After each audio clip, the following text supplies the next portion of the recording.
네, 안녕하세요. 오랜만에 영상 올려봅니다. 제가 조만간 책이 나오는데요. 그동안 원고 작업에 집중하느라고 영상을 많이 못 찍었는데 제가 어저께 원고 작업이 모두 끝났거든요. 그래서 오늘부터 계속 열심히 영상 올려보겠습니다. 또 그리고 보시면 아시겠지만 분위기가 많이 좋아졌죠. 그 역삼동 조선팰리스 호텔 사거리에 70평 크기의 감성 공간 파크 에비뉴를 오픈했거든요. 이렇게 층고도 높고 공간도 웅장해서 파티나 혹은 세미나 강연장 그리고 각종 영상 촬영 공간으로 너무나 좋습니다. 강남에서 이 정도 가격에 이 정도 퀄리티 절대 보기 힘드니까 공간대가 필요하신 분들은 꼭 많은 관심 부탁드리겠습니다. 예약 및 문의는 네이버에 파크 에비뉴 파티룸을 검색해주세요. 제가 저번 영상에서 40대가 되어서 비로소 깨닫는 것들에 대해서 이야기했었는데 그 영상에 40대가 되어서 후회가 되는 게 있다면 어떤 게 있는지 알고 싶다라는 댓글이 써 있었는데요. 그래서 이번 영상은 40대가 되어서 엄청 후회하는 것들 4가지에 대해서 한번 이야기를 해보겠습니다. 첫 번째는 좀 둥글둥글하게 살걸. 그동안 제 영상을 보신 분들은 잘 아시겠지만 제가 감독님들에게 자주 했던 이야기 중에 하나가 누가 선 넘거나 무례하게 혹은 어떤 실망을 시키거나 그런 일이 생기면 굳이 그 관계에 얽매이지 않고 손절하고 연 끊어버리라는 말을 한 적이 있었어요. 근데 제가 유튜브를 시작한 지가 벌써 조금 있으면 5년 차인데 제가 유튜브를 시작했던 40살 초반 때랑 지금 40 중반이 넘어가는 이 시점이랑 그 사이에 또 저의 성격이 많이 변했어요. 제가 30대 후반에서 40대 초반까지만 하더라도 전 누가 제 기준에서 경우를 벗어나는 행동을 한다면 전 뒤도 안 돌아보고 매몰차게 연락을 끊고 손절하는 그런, 좋게 말하면 선이 명확한 거고 나쁘게 말하면 좀 유난스럽고 좀 까탈스러운 성격이었는데 사실 지금 와서 보니까 굉장히 그게 안 좋은 거더라고요. 한 예로 제 중학교 동창이 한 명 있습니다. 아마 지금 영상 보고 있으면 자기 이야기인 줄 알 거예요. 그래 너 이야기야 임마. 20대 후반쯤에 이 친구가 자기가 결혼한다고 해서 엄청 멀리서 했는데도 제가 결혼식에 참석했어요. 또 나중에 이 친구가 돌잔치 한다고 했을 때 제가 가지는 못했지만 돈도 보내주고 했거든요. 그리고 나서 몇 년 뒤에 제가 결혼하게 되었고 그 친구한테 내가 결혼한다고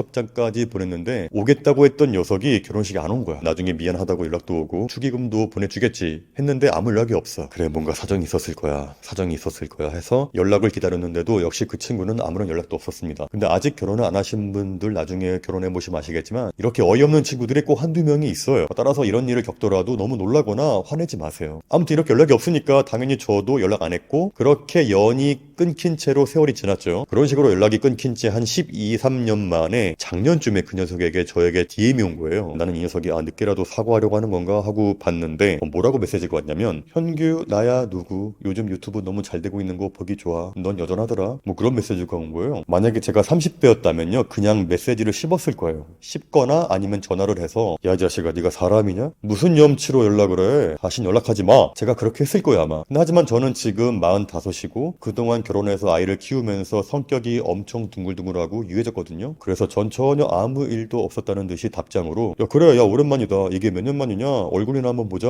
그런 식으로 답장했더니 바로 전화가 와서 난 너가 답장이 없을 줄 알았는데 바로 답장이 와서 너무 놀랬다. 보고 싶은데 보러 가도 되겠냐 하길래 그래 와라 해서 그 친구가 부천에서 서울까지 한 번에 달려오더라고요. 솔직히 마음속으로는 아직도 좀 안 좋은 감정이 있었죠. 결혼식도 참석해 돌잔치도 돈 보냈는데 근데 말도 없이 제 결혼식에 안 왔으니까 제가 그 친구의 얼굴을 보고 싶었겠어요? 하지만 그래도 그냥 만났어요. 만나서 차 한잔하면서 이야기를 하는데 그때 자기가 너무 힘든 사정이 있어서 결혼식에 못 갔었고 당연히 미안하다라고 연락하고 싶었는데 너무 염치가 없는 것 같아서 연락을 못하고 있다가 그게 지금까지 왔다. 정말 미안하다. 근데 언제부터인가 유튜브에서 너가 보이더라. 그래서 너무 반가운 마음에 용기를 냈다 하면서 저한테 봉투를 내밀더니 보니까 현금으로 30만 원 주더라고요. 전 전혀 아무렇지도 않다듯이 편하게 대해줬고 걱정하지 마라. 사정이 있으려니 했다면서 마음에도 없는 소리를 해주었고 야 나 언제 한번 너 이야기 유튜브에서 한다 하니까 얼마든지 유튜브에서 자기 욕하라고 하더라고요. 근데 막상 만나니까 또 반갑고 하더라고요. 그 일로 인해서 잊혀졌던 소중한 인연이랑 다시 연결되었는데 지금도 연락하면서 잘 지내고 있습니다. 제가 이 친구를 만나고 나서 문득 이런 생각이 드는 거죠.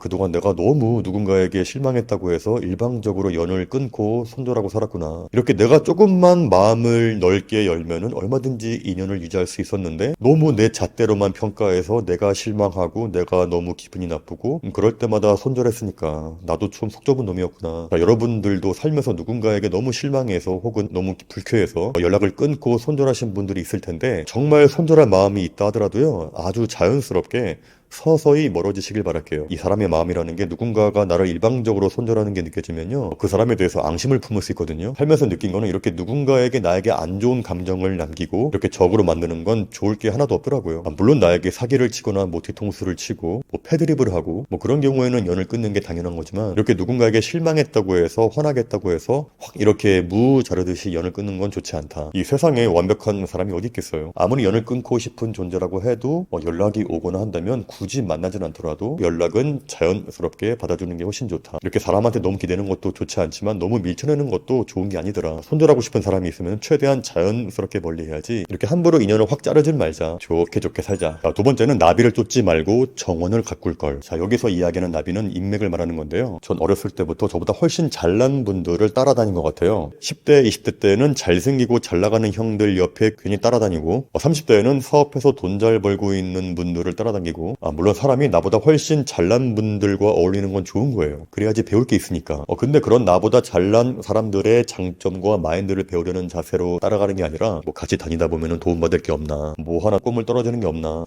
예를 들면 이런 거죠. 연기를 전공하는 배우 지망생이 있는데 좋은 배우가 되기 위해서는 끊임없이 연기 공부도 하고 연극 무대에도 계속 오르고 오디션도 계속 보면서 기회를 스스로 찾아야 하는데 이렇게 힘들고 어려운 과정이 싫으니까 쉬운 길만 걸어가는 거죠. 어떻게든 영화 감독님들이나 잘 나가는 배우 선배들이 있는 술자리에 끼려고 하고 친해지려고 하고 번호만 따려고 하고 제 경험상 그런 식으로 나비를 쫓는 쉬운 길을 간다면요. 근데 현실은 그러면 그럴수록 계속 나비는 저에게서 도망치려고 하더라고요. 근데 하지만 나비를 잡는 가장 좋은 방법은 나만의 정원을 가꾸는 건데 이렇게 시간이 걸리고 인내심이 필요한 일들을 안 하려고 하는 경우가 많습니다. 제가 미국에서 클럽 DJ를 할 때도 내가 믹싱 연습을 많이 하고 끊임없이 곡 작업을 해서 나의 정원을 가꿀 생각을 한 게 아니라 뭐 잘 나가고 유명한 DJ들, 클럽 사장들 같은 나비들과 어떻게든 친해지려고 하고 내가 이들을 따라다니다 보면은 뭔가 나에게도 좀 떨어지는 게 있겠지. 자, 이렇게 안일하게 행동하니까 당연히 저는 도태가 되었던 거죠. 제 주변에 잘 되는 분들을 보면요. 본인들이 묵묵히 정원을 가꾸어서 향이 좋은 꽃이 많아지면요. 이 나비들이 알아서 찾아오더라고요. 저도 유튜브를 하고 책을 쓰고 강연도 하고 대학원도 다니면서 공부도 열심히 하다 보니까 좋은 분들이 알아서 찾아오더라고요. 따라서 여러분들도 나비를 쫓지 말고 나만의 정원을 가꾸시길 바라겠습니다. 세 번째는 책을 좀 진작에 많이 볼 걸. 제가 어렸을 때부터 저희 어머니께서 항상 하시는 말씀이 있었어요. 현규야, 제발 책 좀 읽어라. 저희 누나는 책을 워낙 많이 읽었어서 똑똑하고 공부도 잘하고 했었는데 근데 반면에 저는 책을 전혀 읽지 않고 만화책만 보니까 어머니가 보시기에 그게 참 꼴보기 싫으셨나 봐요. 물론 어렸을 때부터 책을 보는 게 좋은 건 알고 있지만 이게 마음속으로 와닿지가 않으니까 책만 피면 졸립고 몸이 근질거리니까 책을 읽는 걸 전혀 안 좋아했었는데 근데 제가 본격적으로 책을 열심히 읽은 건 30대 후반부터였어요. 목수일을 하면은 지방의 숙소에서 묵을 일이 많이 있는데 그때 우리 반장님이 책을 진짜 열심히 보는 분이었거든요. 그러니까 보통 목수분들은 쉬는 시간이나 일과가 끝나면은 게임을 하거나 TV를 보거나 뭐 아니면 자기들끼리 술 한잔 하러 가거나 하는데 근데 이 반장님은 활자 중독자처럼 책을 손에서 아예 안 놓더라고요. 뭐 인문학 책부터 해서 고전문학, 톨스토이, 셰익스피어 이런 책들을 막 보고 있는데 굉장히 거칠게 생긴 양반이 그렇게 열심히 책을 보니까 참 그게 멋있어 보였던 거죠. 그래서 저도 일 끝나고 나서 그 반장 옆에 앉아서 뭐 재밌는 책 없어요? 하고 물어보니까 재밌는 책? 기다려봐 하더니 차의 트렁크에서 큰 가방을 가져와서 딱 책을 보여주는데 야, 남자라면 너가 야망이 있고 크게 되고 싶다면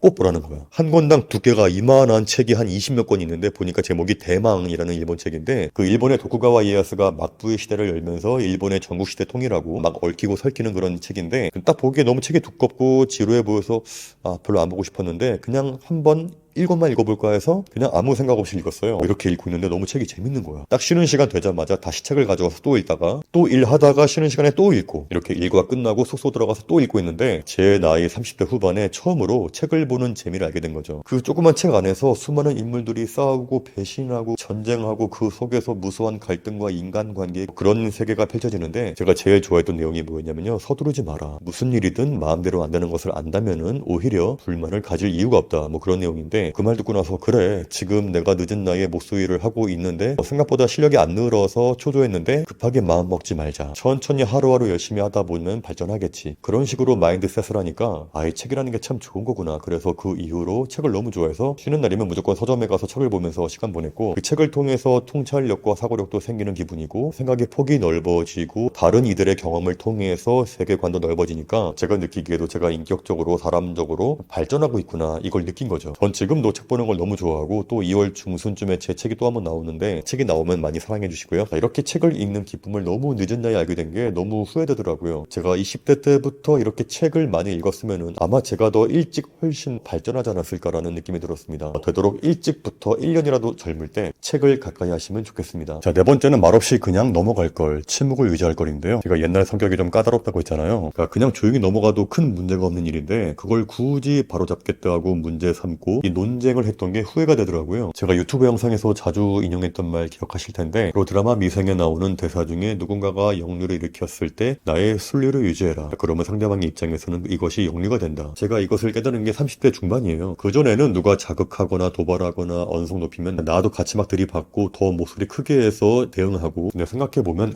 그냥 이 사람은 이런 분이구나, 다음부터는 상대하지 말아야지 하고 넘어가면 되는 건데, 또 그리고 누가 나한테 거짓말 하잖아요. 20대였으면 너 왜 거짓말 하냐, 내가 바본 줄 아냐 그러면서, 그러니까 하나하나 논리와 근거를 대가면서 이 친구의 거짓말을 어떻게든 밝혀내고 다시는 그러지 말라고 하고, 왜냐면 누가 저를 속이려는 그 의도 자체가 너무 싫었거든요. 근데 하지만 지금의 저는 그냥 이 사람이 거짓말 하는 게 보이지만 그래 하면서 그냥 믿는 척을 해요. 왜냐면 살다 보니까 누가 거짓말을 했을 때 이것을 걸고 넘어지는 것보다 그냥 속아주는 게 나한테 더 이득일 경우가 많더라고요. 한 번은 예전에 독서 모임에 나갔을 때 일인데, 진짜 꼴보기 싫은 한 명이 있었어요. 근데 그 사람이 우리 조여서 바로 내 옆에 앉았는데 또 계속 저한테 말을 걸어요. 근데 이 사람이 제 고향이 인천이라는 이야기를 듣더니 인천이세요? 저 인천에 있는 고등학교에 매주 강연 나가는데요? 하는 거야.